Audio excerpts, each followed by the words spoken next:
نشهد أن محمدا عبده ورسوله أما بعد فأعوذ بالله من الشيطان الرجيم بسم الله الرحمن الرحيم كل نفس ذائقة الموت ونبلوكم بالشر والخير فتنة وإلينا ترجعون صدق الله مولانا العظيم وبلغنا رسوله الكريم ونحن على ذلك من الشاهدين والشاكرين والحمد لله رب العالمين مولا صلی وسلم دائما ابدا علی حبیبک خیر الخلق کلہم والحبیب الذی ترجى شفاعته لكل حول من الاحوال مقتحم یا ربی بالمصطفى بلغ مقاصدنا واغفر لنا ما مضى یا واسع الکرم یا اکرم الخلق ما لمن الوذ به سواک عند حلول الحادث الامم ثم الرضا عن ابی بکر وعن عمر وعن علی وعن عثمان ذی الکرم مولا صلی وسلم دائما ابدا علی حبیبک خیر الخلق کلہم۔ سورہ انبیاء آیت نمبر 35۔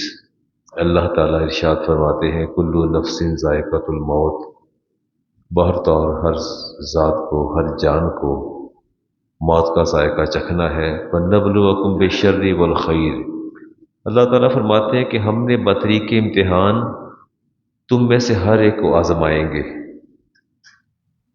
بڑی توجہ سے سنیے گا، اللہ فرماتے ہیں کہ میں نے جس انسان کو پیدا کیا ہے اس کو میں نے آزمانا ضرور ہے، آزمائش میں ڈالنا ہے۔ بالشر والخیر، کبھی تو اس کو پریشانی میں مبتلا کر کے اور کبھی بہت ہی آسودہ کر کے، مال و دولت، اولاد، ہر چیز دے کے، دونوں طرح آزماؤں گا۔ اچھا، آزمائش صرف نقصان کی صورت میں نہیں آتی۔ اللہ فرماتے ہیں کبھی میں اتنا مال دے دیتا ہوں، آسودگی، صحت، راحت، اولاد، بزنس، سارا کچھ ہی دے دیتا ہوں اور پھر آزمائش میں ڈالتا ہوں۔ وَإِلَيْنَا تُرْجَعُونَ، اللہ فرماتے ہیں آنا تو تم نے میرے پاس ہی ہے، دوسرا راستہ کوئی نہیں ہے۔ تو کرکس اس آیت کا یہ ہے کہ دنیا دارالامتحان ہے، دنیا دارالامتحان ہے، یہیں درجات کا فیصلہ ہونا ہے، یہی مراتب کی درجہ بندی ہونی ہے۔ دنیا دارالامتحان ہے اور آپ نے روز قیامت کس درجے میں ہونا ہے اس کا فیصلہ یہی ہوگا، اس کا فیصلہ یہی ہوگا، اور اس میں آپ نے اپنے آپ کو دیکھنا ہے۔ ہمارا عربی کا مقولہ ہے عند الامتحان یکرم المرء او یہان، امتحان کے وقت بندہ یا تو سرخرو ہو جاتا ہے یا رسوا ہو جاتا ہے۔ دیکھیں دو ہی نتیجے ہیں نا، آپ نے ایگزام دیا، یا آپ کامیاب قرار پائیں گے یا ناکام ہو جائیں گے، یا آپ کو عزت دے دی جائے گی یا آپ جو ہیں رسوائی دامن میں آ جائے گی۔ یہ دو ہی چیزیں ہیں۔ اللہ تعالیٰ فرماتے ہیں حاسب الناس ان یترکوا، کیا یہ بندے ہر وقت یہ سوچتے رہتے ہیں کہ میں انہیں چھوڑ دوں گا؟ ان یقولوا آمنا وہم لا یفتنون، اچھا یہ اللہ فرماتا ہے بندے کہتے ہیں کہ میں نے کلمہ پڑھا ہے، لا الہ الا اللہ محمد رسول اللہ، میں نے کلمہ پڑھ لیا ہے، لہٰذا بس ختم بات۔ نہ تو عیسائی کسی رعایت کے مستحق ہیں، نہ یہودی، نہ زورسٹ، نہ ہندو، نہ سکھ، کیونکہ میں نے کلمہ پڑھا ہے، میں مسلمان ہوں، تو لہٰذا یہ کامیابی جو ہے میرے لیے کامیابیاں ہونی چاہیے۔ ہم لا یفتنون، اللہ فرماتے ہیں یہ بندہ سمجھتا ہے کہ میں اسے فتنے میں مبتلا نہیں کروں گا، آزمائش میں مبتلا نہیں کروں گا، اور میں ضرور کروں گا۔ سلیمان علیہ السلام نے جب اللہ نے بادشاہت عطا فرمائی، علم، تو فرمایا ھذا من فضل ربی۔ دیکھیں نا، کبھی میں نے عرض کیا نا، کبھی تو اللہ تعالیٰ لے کے آزماتا ہے، کبھی دے کے آزماتا ہے۔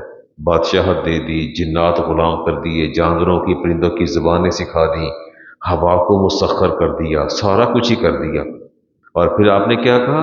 ھذا من فضل ربی، یہ میرے اللہ کا فضل ہے، میرے اللہ کا فضل ہے۔ اور فرمایا لیبلونی ااشکر ام اکفر، اللہ نے مجھے اس لیے سب کچھ دیا ہے کہ میں وہ دیکھے کہ میں اس کا شکر ادا کرتا ہوں یا اس کا شکر ادا نہیں کرتا۔ ومن شکر فانما، سورۃ نمل کی آیت پڑھ رہا ہوں، ومن شکر فانما یشکر لنفسہ، بڑی سادہ سی بات ہے، اگر آپ لوگ اللہ کا شکر ادا کرتے ہیں، اللہ فرماتے ہیں تم مجھ پر احسان نہیں کر رہے۔ اگر آپ اللہ کا شکر ادا کرتے ہیں، اللہ فرماتے ہیں فَإِنَّمَا يَشْكُرُ لِنَفْسِهِ، تو تم نے تو اپنی ذات کے لیے شکر ادا کیا ہے، تمہارے شکر سے مجھے کوئی فرق نہیں پڑتا، تم نا شکری کرو تب بھی فرق نہیں پڑتا۔ کہتے ہیں فَإِنَّمَا يَشْكُرُ لِنَفْسِهِ وَمَنْ كَفَرَ، اور اگر تم میری نافرمانی کرتے ہو، میرا شکر ادا نہیں کرتے، فَإِنَّ رَبِّي غَنِيٌّ كَرِيمٌ، تو تمہارا رب جو ہے وہ غنی بھی ہے اور کریم بھی ہے۔ ہاں، آپ اگر تاریخ کو دیکھیں نا، تاریخ کو، تو آپ کو پتہ چلے گا کہ سب سے زیادہ آزمائشیں انبیاء پر آئی ہیں۔ اچھا، ایک تو حقیقت ہے کہ انبیاء سے بڑھ کر کوئی برگزیدہ چنیدہ صالح ہستیاں نہیں ہیں، ٹھیک ہے نا؟ وہ سلیکٹڈ لوگ تھے، الیکٹڈ اینڈ سلیکٹڈ لوگ تھے، اللہ کا انتخاب تھا وہ، اور وہ انبیاء کے اللہ کے نمائندے تھے۔ لیکن اگر آپ قرآن کریم پڑھیں تو سب سے زیادہ تکلیفیں بھی نبیوں کو آئیں ہیں۔ آئیے دیکھیے، نوح علیہ السلام جب آپ نے تبلیغ کی تو قالو، آپ کی قوم نے کہا لئن لم تنتہی یا نوح، اے نوح اگر آپ باز نہ آئے یہ بات کرنے سے کہ اللہ وحدہ لا شریک ہے، لتکونن من المرجمین، ہم آپ کو پتھر مار مار کے ہلاک کر دیں گے۔ اور جرم کیا ہے؟ اچھا، مجھے کچھ ایسے محسوس ہو رہا ہے کہ ایکو زیادہ ہے، گونج زیادہ ہے، پتہ نہیں میرے کانوں کا کوئی ہے مسئلہ ہے، آواز ٹھیک آ رہی ہے آپ کو؟ سمجھ آ رہی ہے آپ کو بات؟ پتہ نہیں، آج مجھے فیل ہوتا ہے کہ شاید آواز جو ہے وہ درست نہیں ہے، ایکو زیادہ ہے زیادہ ہے، کیونکہ ہم نے مسلسل 50 منٹ اسی پھر تکلیف میں رہنا بھی آتے ہیں امام صاحب، تو میں گزارش کرتا ہوں انصر صاحب وہ دیکھیں اس کی ایکو زیادہ نہیں ہے، کوئی کوشش کریں کم ہو جائے تو کوئی۔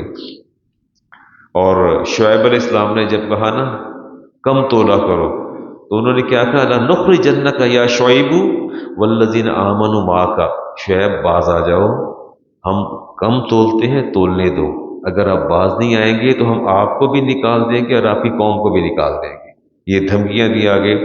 اور وَلَنَبْلُوَنَّكُمْ بِشَيْءٍ مِّنَ الْخَوْفِ وَالْجُوعِ وَنَقْصٍ مِّنَ الْأَمْوَالِ وَالْأَنفُسِ وَالثَّمَرَاتِ، اللہ فرماتے ہیں کہ میں نے آزمانا ہر قیمت پر ہے، کبھی تو میں تمہیں مال دے کے آزماؤں گا، اور کبھی خوف سے، پہلے خوف کا لفظ آتا ہے۔ اچھا، آپ کو پتہ ہے چونکہ آپ کا تعلق اور واسطہ ایک الگ طبقے سے ہے، میرے پاس اس وقت سب سے زیادہ نوجوان طبقہ آ رہا ہے، انگزائٹی اور ڈپریشن کا شکار ہے۔ اس وقت ہماری نوجوان نسل میں ایک بیشتر حصہ انگزائٹی کا شکار ہے اور ڈپریشن میں جا رہا ہے۔ اللہ فرماتے ہیں کبھی میں انسان کو خوف میں مبتلا کر دیتا ہوں، اور کبھی میں اس کو بھوک میں مبتلا کرتا ہوں، اس کا رزق تنگ کر دیتا ہوں، نقص من الاموال، اور عمران صاحب کبھی لاس ہوتا ہے کروڑوں میں کاروبار کا، اللہ فرماتا ہے کبھی اس طرح آزماتا ہوں، اور والانفس، کبھی جان کے اندر بیماری میں مبتلا کر دیتا ہوں، پتہ بھی نہیں چلتا اچانک بیماری آ جاتی ہے، اور کبھی پھلوں کا رزق واپس لے لیتا ہوں۔ ام حسبتم ان تدخلوا الجنہ، اللہ فرماتے ہیں کیا تم سمجھتے ہو تمہیں میں جنت میں ایسے ہی بھیج دوں گا؟ کیا تم یہ گمان کرتے ہو؟ وَلَمَّا يَأْتِكُم مَثَلُ الَّذِينَ خَلَوْا مِن قَبْلِكُم، ابھی تو تم پر میں نے وہ مصیبتیں نازل ہی نہیں کی جو میں نے پہلے لوگوں پر نازل کی ہیں، ابھی تو میں نے وہ مصیبتیں، مصائب نازل ہی نہیں کیے جو پہلے لوگوں پر میں نے نازل کیے۔ مَسَتْهُمُ الْبَأْسَاءُ، انہیں بیماریوں نے چھوا، وَالضَّرَّاءُ، اور انہیں ضرر نقصان نے چھوا، وَالزُّلْزِلُوا، اللہ فرماتے ہیں میں نے پوری کی پوری قوموں کو ہلا کے رکھ دیا، اتنا میں نے اذیت اور ان کو تکلیف میں مبتلا کر دیا، حتیٰ کہ اس قوم کے رسولوں نے دہائی دینی شروع کر دی، اس قوم کا رسول پکار اٹھے یا اللہ بس کر دے، اب میری قوم میں اتنی آزمائشوں کے سہنے کی ہمت نہیں ہے، متی نصر اللہ، اور وہ کہتے تھے یا اللہ تیری مدد کب آئے گی، تیری مدد کب رسولوں نے پکارا، یعنی اس قدر حوصلے پست ہوئے کہ رسول مدد کے لیے پکار اٹھے کہ یا اللہ اتنی آزمائشوں کے قابل نہیں ہے۔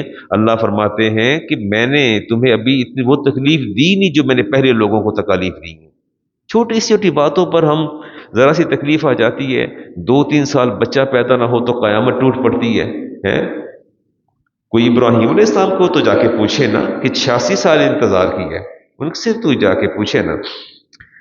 ہاں، رسول کریم علیہ السلام نے ارشاد فرمایا، امام ترمذی کی روایت ہے، لقد اوذیت فی اللہ وما یوزا احدکم، آپ نے فرمایا جتنی تکلیف مجھے اللہ کی راہ میں دی گئی ہے میرے کسی نبی بھائی کو نہیں دی گئی۔ اگر کلمہ پڑھنے کے بعد صرف راحتیں ہوتی تو انبیاء سب سے زیادہ مستحق تھے، لیکن اللہ نے آزمائش میں ڈالا۔ اور امام بخاری کی حدیث ہے۔ اچھا، لوگ ایک سوال کرتے ہیں، کہتے ہیں علامہ صاحب کسی نے کچھ کر دیا ہے، میں کہتا ہوں کیسے پتہ چلا؟ کہتے ہیں پہلے بازو ٹوٹ گیا، اس کے بعد امی بستر پر پڑ گئی ہیں، اس کے بعد ابا جان کا کاروبار ٹھپ ہو گیا ہے، میرا بازو ٹھیک ہوا تو میری جاب چھوٹ گئی ہے، مجھے کسی نے کچھ کر دیا ہے۔ یہ پے در پہ مشکلات، پے در پہ مسائل۔ علامہ صاحب یہ کیا ہو گیا ہے؟ پتہ نہیں کوئی گناہ ہو گیا ہے یا غلطی ایسی ہو گئی کہ اللہ نے میرے ساتھ ایسا کر دیا۔ امام بخاری کی حدیث، رسول اکرم علیہ السلام ارشاد فرماتے صلی اللہ علیہ وسلم، من یرید اللہ بہ خیرا یصب منہ، اللہ تعالیٰ جس کے ساتھ بھلائی کا ارادہ فرماتا ہے، بھلائی کا، اس کو مصیبت میں مبتلا کر دیتا ہے۔ اس کو کس میں مبتلا کر دیتا ہے؟ پھر دوبارہ سنیے امام بخاری کی حدیث، پھر دوبارہ سنیے۔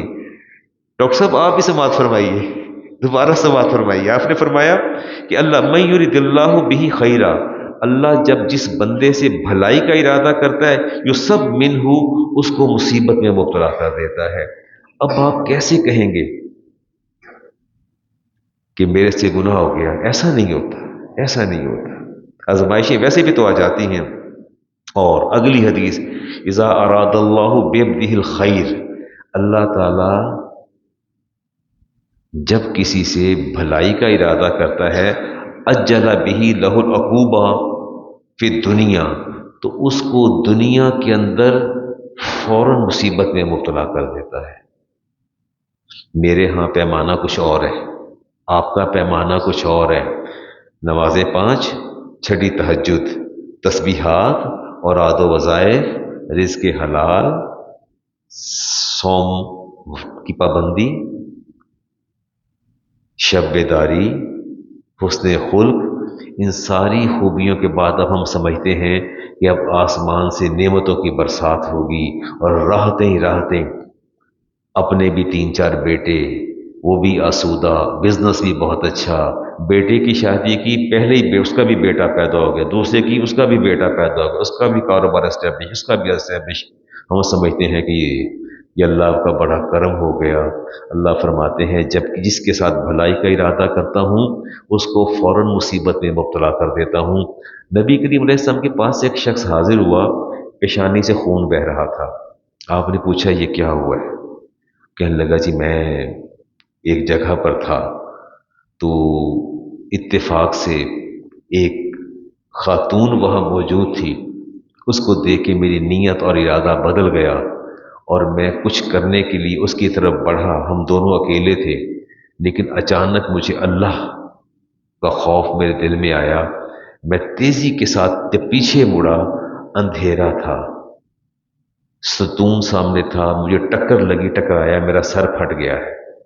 تو آپ نے فرمایا اللہ تعالیٰ جب کسی سے بھلائی کا ارادہ کرتا ہے اس کی خطا اور غلطی کی سزا فوراً دے دیتا ہے اور آخرت میں بچا لیتا ہے، آخرت میں بچا لیتا ہے، اس کی خطا کی سزا اس کو وہیں دے دیتا ہے۔ تو آپ نے فرمایا کہ اللہ تعالیٰ جب بھلائی کا ارادہ کرتا ہے بندے کے ساتھ اس کو دنیا میں سزا دیتا ہے۔ وَإِذَا أَرَادَ اللَّهُ بِعَبْدِ الشَّرَّ، اور جب اللہ کسی کے ساتھ اس کو فتنے میں مبتلا کرنا چاہتا ہے، آزمائش میں اور عذاب میں، امسک عنہ بذنبہ، اللہ اس کے گناہ کو کرنے کے باوجود اس کو سزا نہیں دیتا، دنیا میں سزا نہیں دیتا، حتیٰ یوافی بہ یوم القیامہ، یہاں تک کہ وہ قیامت کو اللہ کے پاس آتا ہے، اللہ اس کو پھر دوہری سزا دے دیتا ہے۔ دنیا میں کوئی آزمائش آ جائے تو گھبرایا نہ کریں، یہ سوچا کریں یا اللہ تیرا شکر ہے یہاں تو میں سہ ہی جاؤں گا، برداشت کر ہی لوں گا، وہاں کیسے برداشت کروں گا۔ دنیا میں اگر کوئی آزمائش آ جائے اس کو برداشت کر لینا چاہیے۔ رسول کریم علیہ السلام نے ارشاد فرمایا ان عزم الجزائی ما عزم البلائی، آپ نے فرمایا جتنی بڑی مصیبت اتنا بڑا اجر، جتنی بڑی مصیبت اتنا بڑا اجر، چھوٹی مصیبت ہے تو چھوٹا اجر ہے، بڑی مصیبت ہے تو بڑا اجر ہے۔ اچھا، بڑی مصیبت آ گئی، اللہ نے آزمائش میں ڈالا، تو جو اس آزمائش میں راضی ہوا اور اپنا معاملہ اللہ کے سپرد کر دیا، اپنا معاملہ اللہ کے سپرد کر دیا، اللہ راضی ہوا، تو مصیبت ٹل جائے گی، مصیبت ٹل جائے گی۔ لیکن کبھی کبھی اللہ تعالیٰ ارشاد، اللہ کے حبیب نے ارشاد فرمایا، ابن عباس اس حدیث کے راوی ہیں، یا غلام، نبی پاک نے فرمایا اپنے چچا زاد بھائی کو، یا غلام، اے نوجوان، وَعْلَمْ أَنَّ الْأُمَّةَ اللَّتِي وَاجْتَمَعَتْ عَلَىٰ أَن يَنفَعُوكَ بِشَيْءٍ، اگر یہ سارے رب کی مخلوق اکٹھی ہو جائے نا کہ تمہیں کوئی نفع دینا چاہے، بینیفٹ دینا چاہے، لم ينفعوك الا بشيء قد كتبه اللہ لك، نفع نہیں دے سکتی، ملے گا وہی کچھ جو تمہارے مقدر میں اللہ نے لکھ رکھا ہے، اس سے زیادہ نہیں ملے گا۔ یہ ساری مخلوق مل کے چاہے تو بھی جو ہے وہ نفع نہیں دے سکتی۔ تو بات یہ ہے کہ مومن کا معاملہ ایسا ہے، مشکل آتی ہے صبر کرتا ہے تو بھی اجر ہے، اور مصیبت پڑتی ہے صبر کرتا ہے تو بھی اجر ہے، شکر ادا کرتا ہے تو بھی اجر ہے، دونوں صورتوں میں اجر ہی اجر ہے۔ سیدنا عمر فاروق رضی اللہ تعالیٰ عنہ قحط پڑ گیا اور بہت پریشان تھے۔ ظاہر ہے اگر ملک کے حالات ایسے ہوں تو سب سے زیادہ پریشانی کس کو ہوتی ہے؟ ہیڈ آف دی اسٹیٹ کو، ایسے ہی ہے، یا کسی اور کو ہونی چاہیے۔ اگر مجموعی طور پہ ڈیکلائن ہے کنٹری کا، کیوں شکیل صاحب؟ مہنگائی، اسکارسٹی، ہورڈنگ، جتنی بھی خرابیوں کے نتیجے میں جو حالات پیدا ہوئے، ان حالات پر سب سے زیادہ پریشانی کس کو لاحق ہونی چاہیے؟ ہیڈ آف دی اسٹیٹ کو۔ کس کی ہونی چاہیے؟ کہ وہ نگہبان ہے اور رائی ہے اس امت کا، اس قوم کا، اور وہ جواب دہ ہے۔ سیدنا عمر فاروق دن رات کھانا پینا چھوڑ دیا، کھانا پینا چھوڑ دیا، زیتون کا تیل بند کر دیا، خشک روٹی، اور فرمایا میرے گھر آئل نہیں آنا چاہیے جب تک کہ بازار میں اس کی دستیابی نہ ہو۔ قلت ہوئی، فرمایا میرے گھر میں بھی کچھ نہیں آئے گا جب ایک کامن مین کو مارکیٹ میں یہ اویلیبل ہوگا، اویلیبلٹی ہوگی تو عمر کے گھر آئے گا، وگرنہ عمر کے گھر میں نہیں آئے گا۔ بات سمجھی؟ ہیڈ آف دی اسٹیٹ کو اس قدر پریشان ہونا چاہیے۔ اور میں جب اپنی سرکاری دعوتیں دیکھتا ہوں لوگوں کو، اور طرح طرح کے کھانے دیکھتا ہوں، اور پھر میں پریشان ہو جاتا ہوں۔ عام آدمی کی ایکسیس اور رسائی اور رسوخ سے ہر چیز باہر ہے۔ آپ بہت پریشان تھے اور غذائی جناز کی کمی تھی۔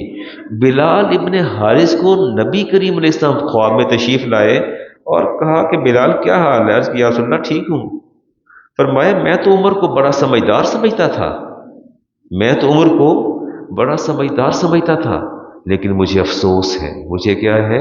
افسوس ہے۔ بلال ابن حارث کی آنکھ کھل گئی، صبح نماز فجر میں پہنچ گئے مسجد میں، کہا امیر المومنین رات خواب میں نبی کی وجہ سے تشریف لائے، اور انہوں نے فرمایا کہ میں تو عمر کو بڑا سمجھدار سمجھتا تھا۔ فرمایا آگے کیا کہا؟ آگے کیا فرمایا؟ کہتے آگے نہیں کچھ فرمایا، میری تو آنکھ ہی کھل گئی ہے۔ آپ نے اسی وقت نماز فجر کے بعد، صحابہ سارے موجود تھے، سب کو بٹھا لیا، شیر خدا سے پوچھا، عثمان غنی سے پوچھا آپ نے، ابی ہریرہ سے فرمایا بتاؤ مجھے اس خواب کی تعبیر بتاؤ۔ اس کے بعد جب صحابہ نے پوچھا تو فرمایا پریشانی والی کوئی بات نہیں، اصل میں نبی کریم علیہ السلام نے پیغام یہ دیا ہے کہ عمر نے ظاہری اسباب تو اختیار کیے ہیں، لیکن عمر اپنے رب سے رجوع کیوں نہیں کرتا؟ بات سمجھ میں آئی؟ فرمایا عمر نے سارے ظاہری اسباب سب کی طرف رجوع کیا ہے، اپنے سارے وسائل کو استعمال کر رہا ہے، اپنے اسباب کو استعمال کر رہا ہے، عمر کو کیوں نہیں خیال آ رہا کہ اپنے رب سے بھی رجوع کرے؟ آپ اسی وقت اٹھے اور پورے مدینہ، اہل مدینہ کو اعلان کیا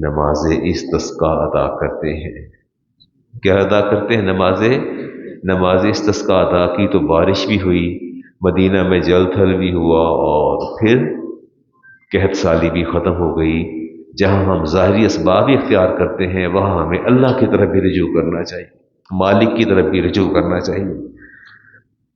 انسان کی زندگی جو ہے یہ مجموعہ ازداد ہے، اس میں خوشی اور مسرت، رنج و الم، مجھے تو آج تک کوئی شخص کسی نے یہ نہیں کہا کہ علامہ صاحب آئی ایم کوائٹ ہیپی، کوئی مجھے فکر غم نہیں ہے۔ عجیب سنگم ہے، پل میں بندہ مسکرا رہا ہوتا ہے، اگلے لمحے بندہ شدت غم میں مبتلا ہوتا ہے۔ ابھی شیخ اخلاق صاحب بتا رہے تھے، ہمارے سیٹھی صاحب ہیں، رات انہیں ہارٹ اٹیک ہوا، مجھے صبح تہجد کے ٹائم ٹیلی فون آیا امریکہ سے چچا جان کا، رونے لگے کہ میرے ایج گروپ کے تھے، ایج فیلو تھے، کزن تھے ان کے بھی، اور ان کا انتقال ہو گیا، ہارٹ اٹیک ہوا لاہور میں، جنازہ ان کا کمالیہ میں ہے۔ اور پل میں راحت، پل میں دکھ، مگر نہ دوام راحتوں کو ہے اور نہ ہی دوام جو ہے رنج و الم کو ہے۔ تلک الایام نداولها بین الناس، اللہ فرماتے ہیں میں دنوں کو پھیرتا رہتا ہوں۔ یہ زندگی تغیر کا اور تبدل کا، دھوپ اور چھاؤں کا ایک عجب امتیاز ہے جس کا میں اور آپ تصور نہیں کر سکتے۔ لیکن ایک بات ہے، خوشی کے لمحات غیر محسوس طریقے سے گزر جاتے ہیں، پتہ بھی نہیں چلتا خوشی آئی تھی کہ آئی، لیکن مشکلات کا دورانیہ تو بحر حیات میں تلاطم برپا کر دیتا ہے۔ خوشی آتی ہے نا، دورانیہ بہت تھوڑا ہوتا ہے، پتہ بھی نہیں چلتا، لیکن جب دکھ آتے ہیں تو دکھوں کی تو راتیں بھی بڑی طویل ہوتی ہیں، وہ بھی ختم ہونے کا نام نہیں لیتی، اور وہ کوہ گراں کندھوں پر آن پڑتا ہے۔ اصل میں بات پتہ کیا ہے، ہم لوگ خوشیوں کے خوگر بھی ہیں، خوشیوں کے سوداگر بھی ہیں، اور خوشیوں کے بیوپاری بھی ہیں۔ ایسے ہی ہے نا، ہر بندہ خوشی کی تلاش میں ہے، نہ کوئی غم سہنا چاہتا ہے، نہ کوئی تکلیف سہنا چاہتا ہے، اور نہ کوئی تکلیف دکھ برداشت کرنا چاہتا ہے۔ یہی وجہ ہے کہ ہم جیسے خوشیوں کے خریدار اور بیاپاری اور تاجر لوگ جب ہلکی سی بھی دکھوں کی پھوار پڑ جائے تو ہمیں ساون کی برسات سے بھی زیادہ تلخ اور تیز لگتی ہے۔ عادی نہیں ہے نا دکھ سہنے کے، اور کسی کو دکھ آ جائے تو اس کو کنسول کرنے کے لیے ہم تیار نہیں ہیں، ہمارا مزاج نہیں ہے۔ تعزیت کرنے جانا ہو تو جان پر بن جاتی ہے، اور کسی کی خوشی میں شریک ہونا ہو تو 2 دن سے پہلے شادی بیگانی عبداللہ دیوانہ، اس طرح بے خود ہوتے ہیں۔ آزمائشوں میں نے عرض کیا کہ دکھوں میں اگر دیکھیں تو پیغمبر سب سے زیادہ حقدار ہیں کہ انہیں تکلیف نہ پہنچتی۔ ایوب علیہ السلام کے بارے میں کیا خیال ہے؟ لوگوں نے اعتراض کیا، ایوب علیہ السلام اللہ کے پیغمبر اللہ کو بہت یاد کرتے ہیں، بہت یاد کرتے ہیں، اور اللہ کے شکر گزار رہتے ہیں۔ لوگوں نے اعتراض کیا، بھئی شکر گزار کیوں نہ ہوں، مال و دولت بہت زیادہ، بیٹے بھی، کاروبار بھی، مویشی بھی، گھر میں راحت۔ اللہ تعالیٰ نے فرمایا ایسی بات نہیں ہے، جس کا انتخاب میں نے کیا ہے، میں نے اس کو نبوت دی ہے، تو پھر بھول جاؤ، دکھ ہو یا راحت ہو، دونوں صورتوں میں رب کو یاد کرتے ہیں۔ اللہ تبارک و تعالیٰ نے پھر مصائب و آلام کا ایک چین بھیجی، سب سے پہلے آپ کا مال برباد کر دیا، پھر سارے مویشی ہلاک کر دیے، سارے بیٹوں کو موت آ گئی، ساری اولاد چھین لی، مال بھی چھین لیا، عہدے بھی چھین لیے، اولاد بھی چھین لی، سب برباد کر دیا۔ اس کے بعد آخری مرحلے پر بیماری میں مبتلا کر دیا، اور 13 سال، کتنے سال؟ 13 سال بیماری میں آپ کو مبتلا رکھا، اور پھر اللہ نے آپ کو اتنا تنہا کر دیا، اتنا تنہا کر دیا کہ کوئی ملنے بھی نہیں آتا تھا، ایک بیوی آپ کے ساتھ تھی اور کوئی بھی آپ کے ساتھ نہیں تھا۔ اور یہ 2 دن کی بات نہیں، 13 سال پر محیط دورانیہ تھا، اور 13 برس کے بعد، اور میں تو یہ کہتا ہوں کہ جب مصیبت آتی ہے تو پل اور لمحے صدیوں میں بدل جاتے ہیں۔ جب تکلیف آتی ہے نا تو پل اور لمحے صدیوں میں بدل جاتے ہیں، اور خوشی آتی ہے تو ایسے لمحات میں گزر جاتے ہیں۔ ایوب علیہ السلام نے پوری اپنی 13 سالہ اذیت اور تکلیف میں صرف زبان سے ایک بات کہی تھی، وہ سنیے کیا کہا تھا، رب انی مسنی الضر، یا اللہ مجھے بیماری آ گئی ہے، مجھے کیا آ گئی ہے، تکلیف آ گئی ہے، وانت ارحم الراحمین، یا اللہ تو رحم کرنے والا ہے، بس اور کچھ نہیں کہا، اور کوئی بات نہیں کی۔ مجھے بتائیے کہ مال گیا، اولاد گئی، بیماری بدن پر آ گئی، لوگوں نے ملنا چھوڑ دیا، اکیلے تنہائی کا شکار ہے، 13 سال تک تنہائی میں رہے، لیکن اپنے رب کی ذات کے سامنے شکوہ نہیں کیا، اتنا ہی کہا یا اللہ تکلیف بہت آ گئی ہے، اور یہ بھی کہا کہ تیری حکمت اپنی جگہ مگر تیری رضا کے برعکس میں نہیں جا سکتا، تیری حکمت اپنی جگہ، تیری حکمت کی اس ظہور کو میں نہیں سہ سکتا۔ پھر کہوں گا کیا کہا، یا اللہ تیری اس حکمت کے ظہور کو میں نہیں سہ سکتا، میں سمجھ نہیں سکتا یا اللہ، مگر تو حکیم صحیح، رحمان اور رحیم بھی تو ہے نا، تو حکیم صحیح، تیری حکمت ہے، میری اولاد چھین لینا تیری حکمت ہے، مجھے بیماری میں مبتلا کرنا تیری حکمت ہے، میرا مال اور میرا کاروبار برباد کر دینا تیری حکمت ہے، میں تیری ساری حکمتوں کا قائل ہوں، لیکن تو رحمان اور رحیم بھی تو ہے نا، تو رحمان اور رحیم بھی تو ہے نا۔ اور جب رب کو تڑپ کے پکارا جائے تو اللہ تعالیٰ کی صفت رحمت جو ہے وہ اس کے غضب کا احاطہ کر لیتی ہے، اور پھر احاطہ ایسے ہوا، بیماری بھی گئی، دکھ بھی گئے، اولاد بھی آ گئی، مال بھی آ گیا، سارا کچھ ہی آ گیا، اللہ نے سارا کچھ لوٹا دیا۔ ابن قیم نے روایت نقل کی ہے، وہ کہتے ہیں کہ روز محشر اہل صبر کو پکارا جائے گا، اور کچھ لوگ اٹھ کے جنت کی طرف بھاگ کھڑے ہوں گے، فرشتے ان کو روک کے پوچھیں گے کہ تم کہاں چل دی، یہ حساب کتاب کون دے گا، پل صراط سے کون گزرے گا؟ وہ کہیں گے کہ ہمیں اللہ نے حکم دیا ہے کہ جنت میں چلے جاؤ۔ پوچھیں گے کیا کرتے تھے؟ وہ کہتے ہیں جب مصیبت آتی تھی تو صبر کرتے تھے، جب مصیبت آتی تھی تو کیا کرتے تھے؟ صبر کر لیتے تھے، معویلہ نہیں بچاتے تھے۔ علی المرتضیٰ شیر خدا فرماتے ہیں کہ ایمان میں آپ سارے صاحب ایمان ہیں، الحمدللہ اللہ احسان ہی، الحمدللہ اللہ احسان ہی، ہم سارے صاحب ایمان ہیں، ہم سب کو اللہ نے ایمان کی نعمت سے سرفراز فرمایا ہے۔ شیر خدا فرماتے ہیں کہ ایمان کے اندر صبر کا وہ مقام ہے جو دھڑ کے اندر، بدن کے اندر سر کا مقام ہے۔ آپ جتنے لوگ بیٹھے ہیں، آپ کا یہ وجود پورا بدن اگر گردن اتار دی جائے کسی کام کا ہے کسی کام کا؟ شیر خدا نے فرمایا یاد رکھنا تمہارے ایمان کی جانچ اور پرکھ جو ہے وہ تمہارے صبر سے ہوگی کہ تمہیں صبر کتنا تم نے دیا۔ عائشہ صدیقہ طیبہ طاہرہ فرماتی ہیں کہ میں نے ہمیشہ یہ سمجھا، میں نے ہمیشہ ایک بات سمجھی کہ جو انسان پر مصیبت آتی ہے، تکلیف آتی ہے، اس کے گناہوں کے سبب آتی ہے۔ دوبارہ میری بات کو غور سے سنیے گا، کس نے کہی یہ بات؟ ام المومنین عائشہ صدیقہ طیبہ طاہرہ رضی اللہ تعالی عنہ، آپ کی ماں فرماتی ایک کانسیپٹ تھا میرا، ایک کانسیپٹ تھا، وہ یہ تھا کہ جب بندے کو کوئی مصیبت آتی ہے، تکلیف آتی ہے، اس کے شامت اعمال ہے یا گناہوں کے سبب آتی ہے، فرماتی ہیں پھر میرا یہ نظریہ بدل گیا، یہ نظریہ اس وقت بدلا جب میرے نبی کو بخار آیا، اتنی شدت کا بخار تھا کہ پانی کے گھڑے اونڈیلنے کے باوجود بھی کم نہ ہوا، تو مجھے پھر اس وقت سمجھ آئی کہ نہیں، ایسا نہیں ہے، تکلیف، بیماری، دکھ اور مصائب شامت اعمال یا گناہوں کا نتیجہ نہیں ہے، کبھی یہ آزمائشوں کا بھی، آزمائشیں بھی ہوتی ہیں۔ جب میرے نبی پر تکلیف اور بیماری آئی تو میں سمجھ گئی کہ تکلیفیں اور بیماریاں جو ہیں وہ گناہوں کا سبب نہیں ہوتی۔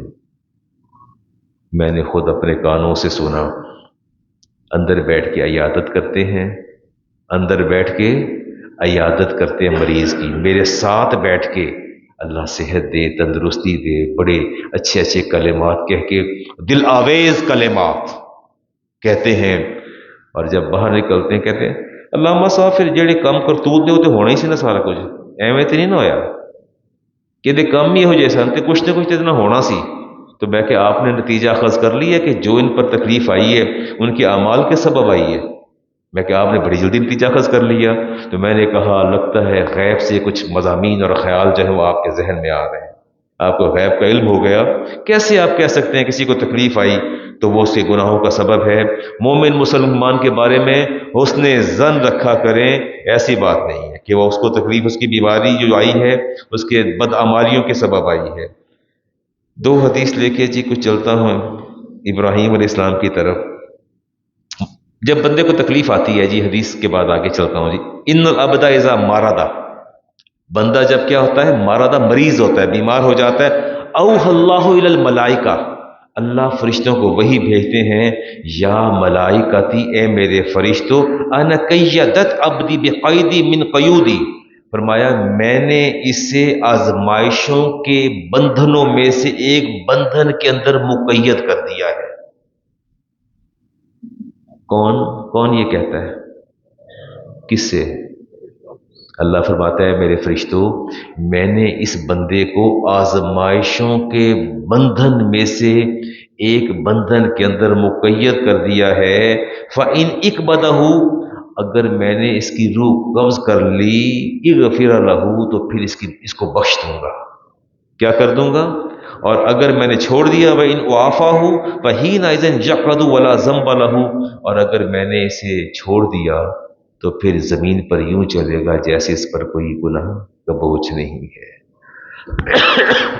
کوشش کیا کریں جب تکالیف اور آزمائشیں آ جائیں تو صبر کا مظاہرہ کیا کریں، اور اللہ سے صبر کیسا مانگا کریں؟ کیسا صبر مانگ رہے ہیں جی؟ ابراہیم علیہ السلام جیسا، ایوب علیہ السلام جیسا، ابراہیم علیہ السلام، وَإِذِ ابْتَلَىٰ إِبْرَاهِيمَ رَبُّهُ بِكَلِمَاتٍ فَأَتَمَّهُنَّ، اللہ فرماتے ہیں میں نے آزمانے کی حد کر دی، میں نے ابراہیم کو آزمانے کی حد کر دی، اور کمال میں نے آزمایا، اور آزمانے کا میں نے غار کے اندر پیدائش ہوئی، جتنا بیبی گرو کرتا ہے ایک سال میں، آپ ایک دن میں آپ کی گروتھ اتنی تھی، میری بات نہیں سمجھے؟ جتنا ایک بچہ نشو و نما پاتا ہے ایک سال میں، اس غار کے اندر آپ کی گروتھ ایک دن کی تھی۔ غار کے اندر آپ پیدا ہوئے، باہر جو حالات تھے اس کی طرف میں نہیں جاتا، باہر آئے 16 سال کی عمر میں، باہر آ کے دیکھا جب تو ہر طرف بت پرستی تھی، اور 5000 بت پڑے تھے، اور جب بتوں کو یہ پرستی سے منع کیا تو کیا کہا تھا قوم نے؟ یاد ہے کچھ؟ کہا تھا یا ابراہیم لئن لم تنتہی لارجمنک، ابراہیم باز آ جاؤ، ان خداؤں کو برا نہ کہو، پتھر مار مار کے ہلاک کر دیں گے۔ اور جب آپ نے دلائل دیے نا، قرآن میں پوری تفصیل آتی ہے، فما کان جواب قومی ہی، اللہ فرماتا ہے قوم کے پاس کوئی جواب نہ تھا، الا ان قالوا اقتلوہ او حرقوہ، کہتے ہیں اس کو یا تو قتل کر دو یا آگ کے اندر جلا دو۔ پھر فیصلہ کیا آتش نمرود کا، اور آتش نمرود میں پھینکا گیا، اور قالوا حرقوہ، ساری کیبنٹ نے فیصلہ کیا انہیں آگ میں جلا دینا چاہیے۔ قصور کیا تھا ابراہیم علیہ السلام کا؟ کیا تھا قصور؟ اللہ وحدہ لا شریک ہے، یہ کچھ کہا تھا۔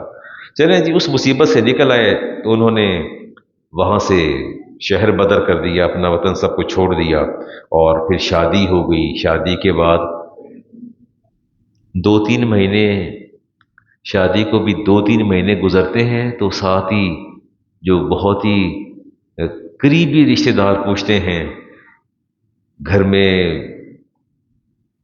جب خواتین آتی ہیں یا دوست ملتے ہیں، 3-4 ماہ گزرتے ہیں تو کہتے ہیں سنا پھر کوئی خوشخبری ہے؟ تو گھر میں عورتیں آ جائے کہتی ہیں سنا نون کچھ ہے؟ نہیں تو آپ نہیں ہے تو آپ کوئی بندوبست کر لیں، اگر آپ کے پاس وسائل اور حکمت اور قوت فیصلہ اور آپ کے پاس اختیار ہے تو آپ کچھ کر لیں۔ دیکھیں سورج طلوع ہوتا ہے تو سب کو نظر آتا ہے نا، کبھی ایسا بھی ہوا سورج طلوع اور آپ کو نظر نہ آئے، ایسا بھی کبھی ہوتا ہے؟ جب اللہ تعالیٰ کرم کرے گا تو سب کو نظر آ جائے گا۔ آپ کیا پوچھتے پھرتے ہیں، کیا سوال کرتے ہیں؟ نہ دوست چھوڑتے ہیں، نہ گھر میں آنے جانے والے چھوڑتے ہیں، چلیں جی، ابراہیم علیہ السلام کی شادی بھی ہو گئی، اور پتہ کتنی ایج ہو گئی تھی؟ 86 ایئرز. کتنی ایج تھی؟ بچہ کوئی نہیں، نام نشانی کوئی نہیں. پھر کیا کہا؟ رب ہب لی من الصالحین، یا اللہ کوئی نیک بیٹا عطا فرما دے. کس عمر میں کہا تھا؟ نہ تو ضبط کے بندھن ٹوٹے، نہ صبر کے پیمانے چھلکے، بڑے صبر سے کام لیا. 86 سال، 86 ایئرز، کچھ نہیں کہا، کچھ نہیں مانگا. 86 سال میں کہ یا اللہ رب ہب لی من الصالحین. اللہ نے فرمایا انا نبشرک بغلام علیم. ابراہیم آپ نے مانگا ہے تو ہم قریب آپ کو بہت ہی علم والا بیٹا عطا فرما دیں گے. فرمایا فبشرناہ بغلام حلیم، ایسا بیٹا دیں گے کہ جو بہت ہی حلم اور بردباری والا ہوگا. چلیں جی، بیٹا بھی ہو گیا، اللہ کا کرم بھی ہو گیا. تو اس کے بعد پھر کیا ہوا تھا؟ ہاں، آپ دیکھیں، ایک ہی بیٹا ہو، اولاد ہی کوئی نہیں، ایک ہی بیٹا ہوا ہے. ایک ہی بیٹا ہوا، اور اس کے بعد پھر یہ آزمائش نہیں ہے. بچہ تو ہر اکلوتا بیٹا تو ویسے ہی بڑا پیارا ہوتا ہے. میں خود 7 بہنوں کا اکلوتا بھائی تھا، مجھے خود پتہ ہے کہ ماں کو کتنا پیارا ہوتا ہے. اولاد کتنی، میرا بھی اپنا ایک ہی بیٹا ہے. تو کس قدر بندہ فکر مند ہوتا ہے اس کے بارے میں. اور جب عمر کوئی تھوڑی بہتر ہوئی بیٹے کی، اسماعیل علیہ السلام کی، تو کہتے ہیں کہ اللہ فرماتے ہیں فلما بلغ معہ سعیا. اچھا، بڑی خوشی ہوتی ہے جب بیٹے کو جوتا پور آ جائے نا، جب بیٹے کو آپ کی کوئی چیز پوری آ جائے، تو ماں بھی خوشی سے پھولا نہیں سماتی، اور باپ بھی. ماشاءاللہ پیو دے موڈے دے برابر آ گیا ہے، ماشاءاللہ پیو جڑا قد ہو گیا ہے. تو مائیں بھی خوشی سے پھولا نہیں سماتی ہیں، اور گھر والے بھی نہیں سماتے، اور باپ کی گردن بھی تھوڑی بلند ہو جاتی ہے، دراز ہو جاتی ہے. اللہ نے جو بیٹا دیا وہ اپنے جوانی اور بلوغت کی حدوں کو چھو رہا ہے، اور یہاں تک پہنچا، اور باپ بھی خوش ہوتا ہے. جب ابراہیم علیہ السلام کی خوشیوں کے لمحات آئے تو کہا بیٹے کو، بولا قولا یا بنیا انی اری فی المنام انی اذبحک. بیٹا وہ خواب آ گیا ہے، اللہ فرماتا ہے بیٹے کو ذبح کر دو. بیٹے کو کیا کر دو؟ Is it possible? یہ خواب تھا، خواب تھا نا، اور عمران صاحب خواب ہی تو تھا. تو کہہ دیتے نا کہ نہیں وہ یہ تو خواب ہی ہے. لیکن پیغمبر کا خواب حجت ہوتا ہے، نبی کا خواب حجت ہوتا ہے، دلیل ہوتا ہے. میرا اور آپ کا خواب نہ حجت ہے نہ دلیل ہے، صرف نبی کا خواب حجت اور دلیل ہوتا ہے. اور آپ نے فرمایا کہ بیٹے میں دیکھتا ہوں. بیٹے بھی پھر کمال تھے. فانظر ماذا ترا، بیٹا تیری کیا رائے ہے، کیا کہتے ہو، تمہیں ذبح نہ کر دوں؟ ہاں، قالا یا باتی فعل ما تؤمر، بابا جو جی چاہتا ہے کرے، جو دل چاہتا ہے آپ کو کریں. میرا سر تسلیم ہم پائیں گے. ستجدونی انشاءاللہ من الصابرین. وہ جو اللہ نے فرمایا تھا نا ہم آپ کو قریب ایک حلم والا بیٹا، بردباری والا بیٹا عطا فرمائیں گے، یہ لمحہ بردباری ہے، کوئی سوال نہیں ہے. اللہ فرماتا ہے اسماعیل علیہ السلام نے کوئی سوال کیا ہی نہیں سرے سے. بندہ پوچھ بابا کیا بات ہے، خواب ہی تو ہے. تو آپ کو نہیں پتا کہ آپ کی گردن پہ. میں کل جب گیا وہ باربر کے پاس سیلون پر، تو میں نے، اس نے یہاں اس طرح رکھا. میں نے کہا یار میں ایک تو ڈائبٹک ہوں، دوسرا ہائپر ٹینسو ہوں، اور تیسرا ایسا ہے کہ میں میڈیسن لیتا ہوں خون کو پتلا کرنے والی میڈیسن لیتا ہوں. تو مہربانی کرنا دیکھنا مجھے کٹ نہ لگ جائے، اگر خون نکلا تو بہے گا، رکتا بڑی مشکل سے ہے، تو دھیان کرنا. سمجھتے ہیں آپ؟ گردن پر ریزر آیا تو 10 طرح کے خیالات اور وسوسے اٹھے دل میں، اور وہ کان میں لگا کے باتیں بھی کر رہا تھا. میں کہ یار این بند کر، تیری مہربانی بند کر دے اپنا موبائل، یا میں نے چھڑ دے، ایک کام کر لے تو. کہتے نہیں علامہ صاحب کچھ نہیں ہوتا. میں کہ ہوندا یا نہیں ہوندا تو چھڑنا پہلے، یا میں نے چھڑ، ایک کام کر دوں. خوف ہراس، آپ کی گردن پر ریزر ہو، آپ کو نہیں پتا کیا کیفیت ہوتی ہے. کیا اسماعیل علیہ السلام ناسمجھ اور نادان تھے معاذ اللہ؟ انہیں پتہ نہ چلا کہ میری گردن پر جب خنجر چلے گا تو کیا ہوگا؟ کہتے ہیں یا باتی فعل ما تؤمر، بابا جو جی چاہتا ہے کریں. ستجدون انشاءاللہ مع صابرین، انشاءاللہ اسماعیل کو صبر کرنے والوں میں پائیں گے. یہ آداب فرزندی تھے. فلما اسلم وتلہ للجبین، اللہ فرماتا ہے جب باپ نے پیشانی کے بل لٹایا، ونادینہ یا ابراہیم قد صدقت الرؤیا، ہم نے ندا دی. کس نے ندا دی؟ ہم نے ندا دی کہ ابراہیم آپ نے اپنے خواب کو سچ کر دکھایا، آپ نے خواب کو سچ کر دکھایا. انا کذالک نجزی المحسنین، اور ہم تو نیکی کرنے والوں کو اجر عطا فرماتے ہیں. انا ھذا لبلاء المبین. لہو البلاء المبین، اللہ فرماتے ہیں کہ میں نے بندوں کو آزمائشیں بہت دی ہیں، لیکن یہ جو آزمائش آپ کو دے دی ہے اس سے بڑی تو آزمائش ہی کوئی نہیں ہے، اس سے بڑی تو قرآن کہتا ہے اس سے بڑی تو آزمائش ہی کوئی نہیں ہے۔ اکلوتا بیٹا، اور وہ بھی خنجر کے نوک تلے پیشانی کے بل لیٹا، اور حکم ہے اسے ذبح کر دیجئے۔ اللہ فرماتے ہیں ایسی آزمائش، ان ھذا لہ البلاء المبین، ایسی بڑی آزمائش جس کا تصور کائنات میں نہیں کیا جا سکتا۔ وفدیناہ بذبح عظیم، ہم نے اس کی جگہ ایک ذبیحہ بھیج دیا۔ وترکنا علیہ فی الآخرین، اور ہم نے آنے والوں کے اندر آپ کے ذکر کو مسلم کر دیا۔ قیامت تک جو بھی آئے گا، جب تک وہ آپ کا ذکر نہیں کرے گا، ہم اس کی نماز بھی مکمل نہیں ہونے دیں گے، اس کی قربانی بھی مکمل نہیں ہونے، اس کا حج بھی مکمل نہیں ہونے دیں گے۔ ہم نے آپ کی اس قربانی کو اس قدر قبول کیا کہ قیامت تک آپ کو جو ہم نے اجر عطا فرما دیا۔ سلام علی ابراہیم، میں رب ابراہیم کو سلامتی کا مجدہ سناتا ہوں۔ اور وہ سلامتی کیسی؟ ہزاروں سال گزرنے کے بعد بھی کہتے ہیں کما صلیت ابراہیم وعلی آل ابراہیم۔ یہ سلامتی کا پیغام تھا جو اللہ تبارک و تعالیٰ نے اپنے بندے کے لیے بھیجا۔ کچھ حفیظ جالندری کی بھی سن لیں۔ کہتے ہیں قومی ترانے کے خالق، ایسا ہی یہ غلط فہمی ہے مجھے، قومی ترانے کا خالق کون تھا؟ ایسے لیوٹ یور نالج۔ چلے آگے۔ ربنا انی اسکنت من ذریتی وادی غیر ذی زرع، اللہ فرماتے ہیں کہ پھر ابراہیم نے اپنے بیٹے کو، شیر خوار بچے کو جو ہے وہ کہاں چھوڑا تھا؟ بوادٍ غیر ذی زرع۔ گھر سے باہر نکلتے ہیں نا، دھوپ ہو نا، چھتری دے دیتے ہیں کہ بیگم چھتری لے جاؤ، آپ کو دھوپ نہ لگ جائے، بچہ آپ کے پاس ہے۔ بڑی فکر ہوتی ہے۔ حج پر لوگ جا رہے تھے، بڑے فکر بند تھے، کہتے تھے علامہ صاحب وہاں دھوپ زیادہ ہوگی، کیا چھتری لے جائیں ساتھ؟ میں کہ لے جائیے ساتھ۔ اللہ فرماتے ہیں کہ ابراہیم نے اپنے شیر خوار بچے کو وادی غیر ذی زرعین، جہاں کوئی سبزہ نہیں تھا، کچھ بھی نہیں تھا، وہاں چھوڑ دیا۔ حفیظ جلندری اشعار پڑھ لوں۔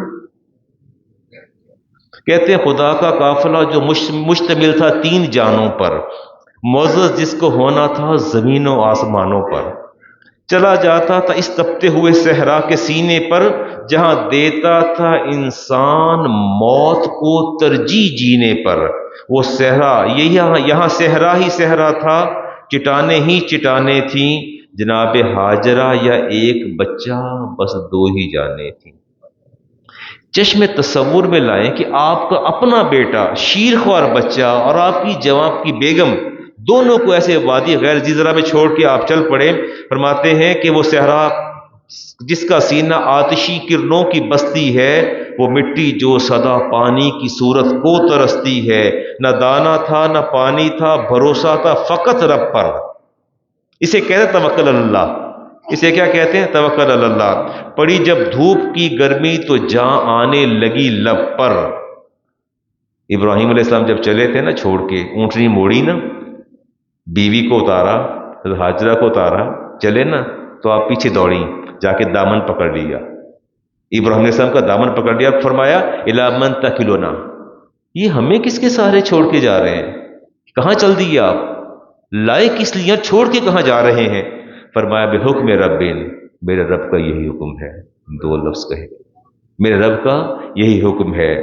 او کہتی اذ اللہ یضیعنا ثم رجعت، فرماتے اچھا اگر اللہ کا حکم ہے تو آپ جائیے، پھر جس نے حکم دیا حفاظت بھی وہی کرے گا، پھر جس نے حکم دیا حفاظت بھی وہی کرے گا۔ فرماتی ہے لا یضیعنا، پھر وہ ہمیں ضائع نہیں ہونے دے گا۔ کیا رب کو معلوم نہیں ہے کہ کتنی منتیں مان کے 86 سال ایک اس بڑھاپے میں اولاد دی، اور آپ ہمیں چھوڑ کے جا رہے ہیں؟ صفا و مروہ پس ہر سو تلاشی آب میں دوڑی، بلند و پس پر فکر شے نایاب میں دوڑی، یوں ہی 7 بار آئی گئیں پانی نہ پایا، چٹانیں سرخ پائیں اور دشت شعلہ آفری پایا، سنی آواز ننے کے بلکنے اور رونے کی، تڑپ اٹھی کہ ساتھ آ گئی جاں کو کھونے کی، رگڑتے ایڑیاں دیکھا زمین پر اپنے بچے کو، پکارا ہاجرہ نے کانپ کر اللہ سچے کو، ٹھٹک کر رہ گئیں ایک اور نظارہ نظر آیا، قریب پائے اسماعیل ایک فوارہ نظر آیا۔ یہ پہلا معجزہ تھا پائے اسماعیل کم سن سے، کہ چشمہ جس کا زمزم جاری ہے اس دن سے۔ یہ پیغمبر کے قدموں کا معجزہ ہے۔ اور پھر آگے قربانی کی بات کرتے ہیں، فرماتے ہیں فلما بلغ معه السعی، کہتے ہیں پدر بولا کہ بیٹا آج میں نے ایک خواب دیکھا ہے، کتاب زندگی کا ایک کتاب حیات کا ایک نرالا باب دیکھا ہے، یہ دیکھا ہے میں خود آپ تجھ کو ذبح کرتا ہوں، خدا کے نام سے تیرے لہو میں اپنے ہاتھوں کو بھرتا ہوں۔ سعادت مند بیٹا جھک گیا فرمانے باری پر، زمین و آسماں حیران تھے اس اطاعت گزاری پر، عجب بشاش تھے دونوں رضائے رب عزت پر، تعمل نہ تذبذب کچھ نہ تھا دونوں کے چہرے پر، پدر تھا مطمئن بیٹے کے چہرے پر بحالی تھی، چھری حلقوں میں اسماعیل پر چلنے والی تھی، ہوئے جبریل نازل اور تھاما ہاتھ حضرت کہا پس امتحان مقصود تھا اثار و جرت کا، میٹھی قربانی اسماعیل، قربانی انسان اسماعیل کے صدقے۔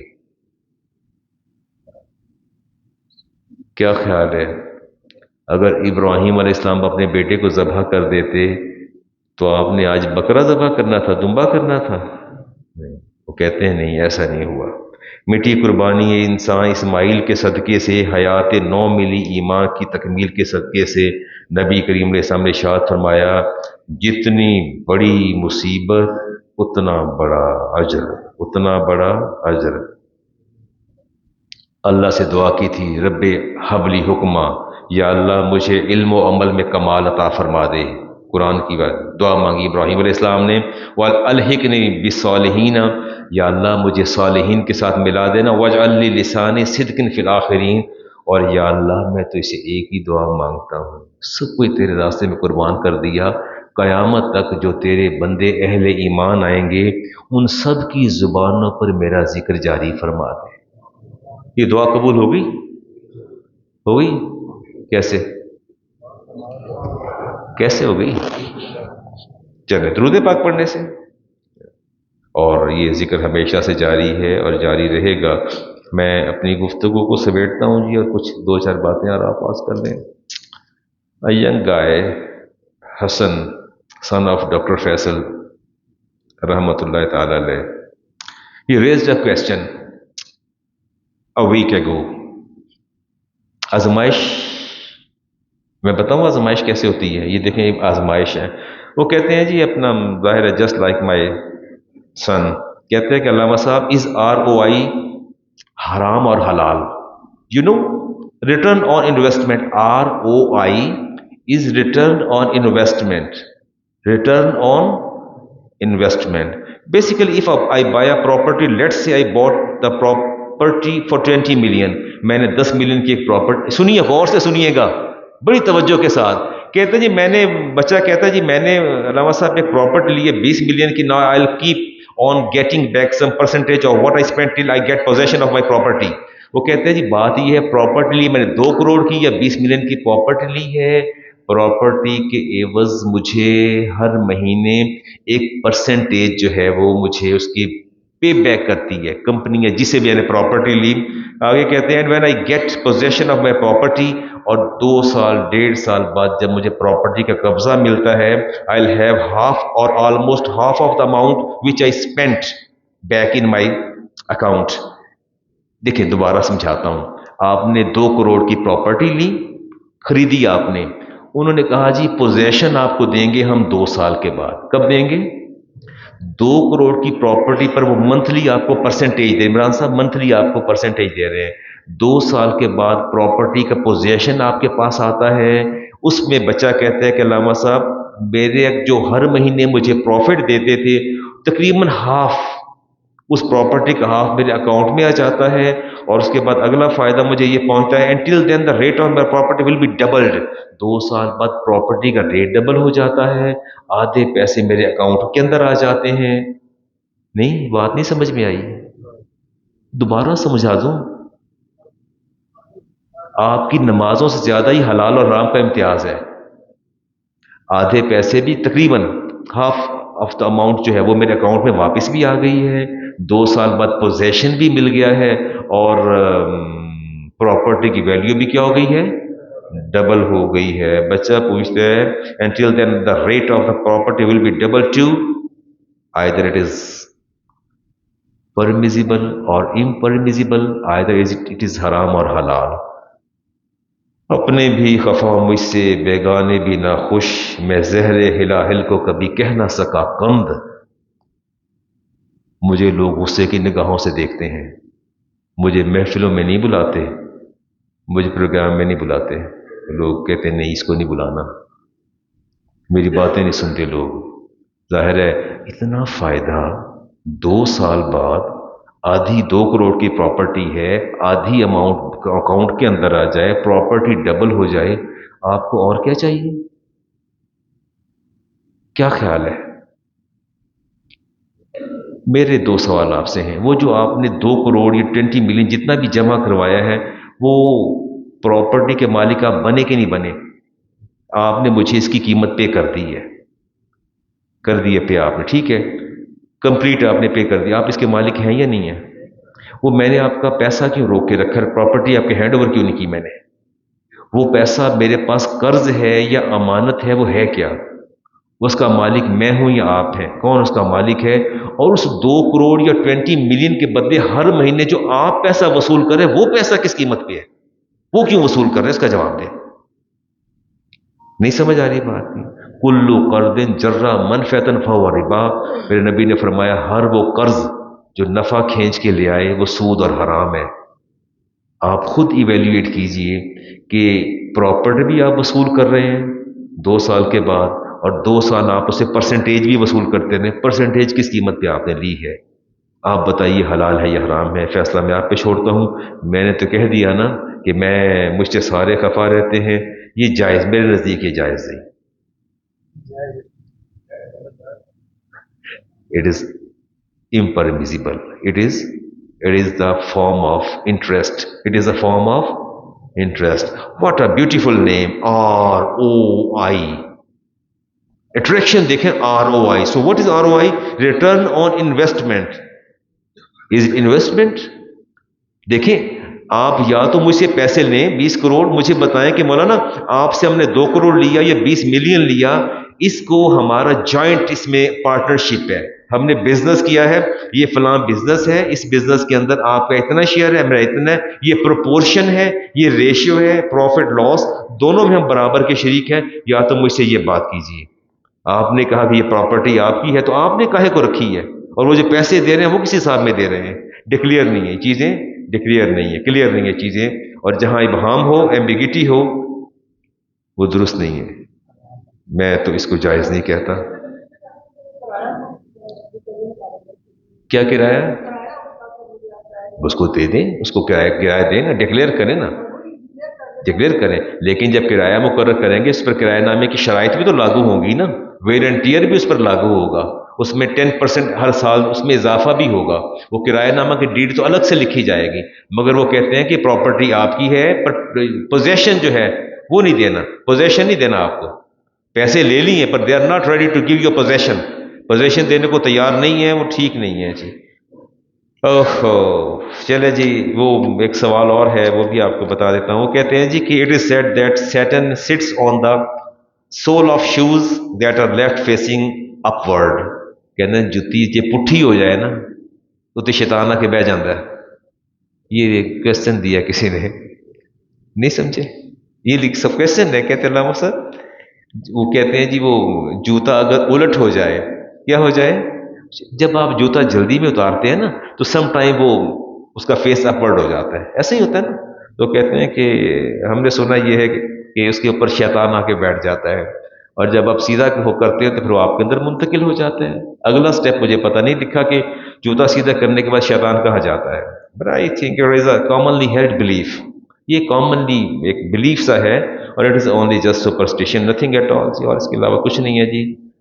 میرا خیال ہے میں چپ کر جاؤں، قربانی کے جو مسائل ہیں اور جو بات ہے وہ آپ سے کر دی جائے گی۔ ابھی آپ سے سود کی بات کرنی تھی، بڑا ایک اچھا بزنس ہے، آپ کو میں بتا دوں اگر آپ کرنا چاہیں تو۔ بڑا پروفیٹیبل بزنس ہے. Would you like to hear? بتا دوں. آپ نے شو روم پر جانا ہے، وہاں سے آپ نے کوئی چیز انسٹالمنٹ پہ لینی ہے. کیا لینی ہے شکیل بیٹا؟ سر ابو ذر سے کہیں کان کھول کے سنیں. یہ بھی میں آپ کو ایک پروفیٹیبل بزنس آپ کو بتا رہا ہوں. شو روم سے آپ نے چیز خریدنی ہے انسٹالمنٹ پہ، ٹھیک ہے. آپ یوں کہہ لیجئے کہ گاڑی آپ نے لے لی ہے کوئی 40 لاکھ کی، انسٹالمنٹ پہ گاڑی لی ہے on equal instalments, 5 lakh per month یا جو بھی 2 لاکھ جو بھی آپ کا بنتا ہے سال یا 2 سال میں. اچھا آپ نے کام کرنا ہے، اس کو ایک قسط دے دینی ہے، 2 یا 4 لاکھ دے دینا ہے. گاڑی آپ نے ڈاکومنٹس کے اندر آپ نے لے لینی ہے، خرید لینی ہے انسٹالمنٹ پر. وہیں وہ گاڑی 40 کی 70 لاکھ کی قیمت 40 لاکھ ہے، آپ کو 70 کی قسطوں پہ مل رہی ہے انسٹالمنٹ پہ. آپ نے وہیں کھڑے کھڑے اس شو روم کے اونر سے کہنا ہے کہ میں اس گاڑی کو بیچنا چاہتا ہوں. میں کیا کرنا چاہتا ہوں؟ گاڑی کو بیچنا چاہتا ہوں. تو آپ نے کیا کام کرنا ہے؟ وہیں کھڑے کھڑے گاڑی بیچ دینی ہے 39 لاکھ پہ. کتنے پہ؟ 39 لاکھ پہ بیچ دینی ہے اور وہ خرید لے گا. اور آپ گھر سے 2 لاکھ لے کے گئے ہیں، 39 لاکھ کے لے کے واپس آ جائیں. نہیں اتنا پروفیٹیبل. پھر وہ حرام خود بھی کھائیں، اماں جان کو بھی کھلائیں، اولاد کو بھی کھلائیں، بیوی کو بھی کھلائیں، سارے خاندان کو کھلائیں، اور پھر ایسے لمبے لمبے ہاتھ دعا مانگے. اللہ اللہ. نبی کریم صاحب تشریف لائے، ایک بندہ دعا مانگ رہا تھا ایسے ہاتھ اٹھا کے. فرمایا صحابہ اس نے کتنے ہاتھ بلند کر رکھے ہیں، اسے یہ بھی خبر نہیں اس کے پیٹ میں حرام، اس کی رگوں میں حرام، اس کے بدن پر، اس کا بدن کی پرورش حرام پر، اور اس کے بدن پر لباس بھی حرام. یہ ہاتھ اٹھا کے بیت اللہ کا غلاف پکڑ کے دعائیں مانگ رہا ہے. دعا کہاں قبول ہوگی؟ دعا پروفیٹیبل بزنس ہے. کرنا چاہتے ہیں آپ؟ کہیں اللہ کی پناہ، کہیں اللہ کی پناہ چاہتے ہیں. اللہ کی پناہ چاہیں، اللہ آپ کو رزق کے حرام سے بچائے. سنتے ادا فرما دیجیے.